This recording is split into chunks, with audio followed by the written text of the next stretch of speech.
Yan na po, ginugupitan na nga ang gwapo. Ay, kita mo ganyan. Meron pa pala maliit na iwan.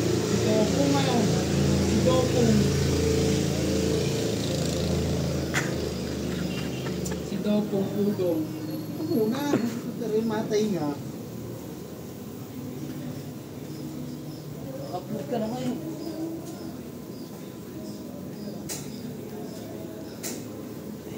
Ay. Ginugupitan na po ang gwapo ng Batangas. Tinamang kakisig. Boss, dapat yung ano. Tapos ano yung razor? Yung mga tira pa sa gilid. Ano masasabi mo sa gupit kayo?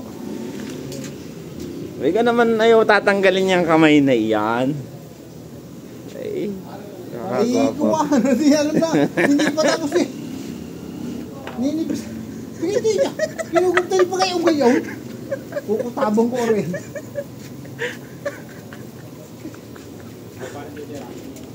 hindi ka naman na ginugupit si Kayo yung nahihiya.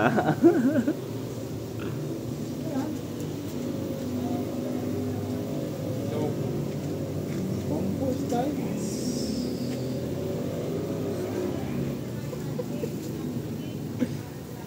Hayap na hayap ang gupit. Mga isang hanaw. Di mo lalagyan ng magandang design. Yung paikot na kuhan. Parang styling Oo. pag ganyan na ano. Pero lagi ginagayin din ng ano. Ginagayin din na rin. Hindi yan ang style ng ano. Lagi din ginagayin. Yun na yun ligaw. Tingnan mo yung sa May iwan salmain. pa ba? May maliliit. Ay puta, meron pa. Iyang iya. Kaya pero ko sa iyo. Hindi kinahihiya magpagupit. Di kaganda naman na yung gupit. Yan na, ang bagong razor. Isasalta na.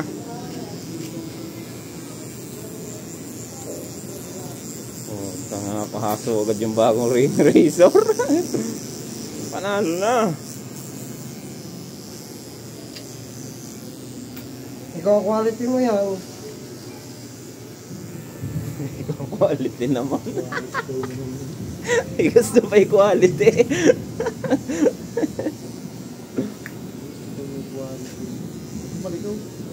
Nako ay siya, ikaw tabiya sa likod.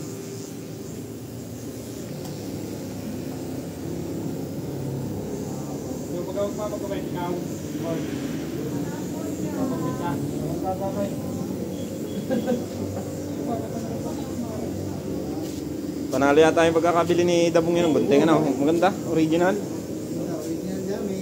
Original pa ka ganito. Meron kasi akong ganyan na ano, pan-trim galing sa ano, si Nandigan side.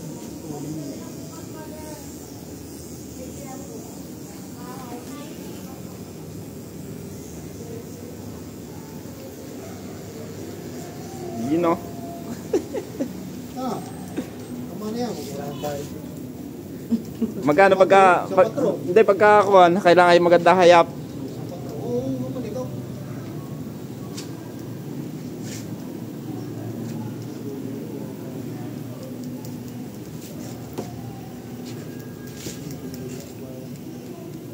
Uy, parang mahaba yung isa niya dito. Babawasan ko na. Nakabulin dahil natin. Si... Ito yung ginano ko. Nilipis-lipis na Hindi parang maano. hit kasi ang buho kaya ano.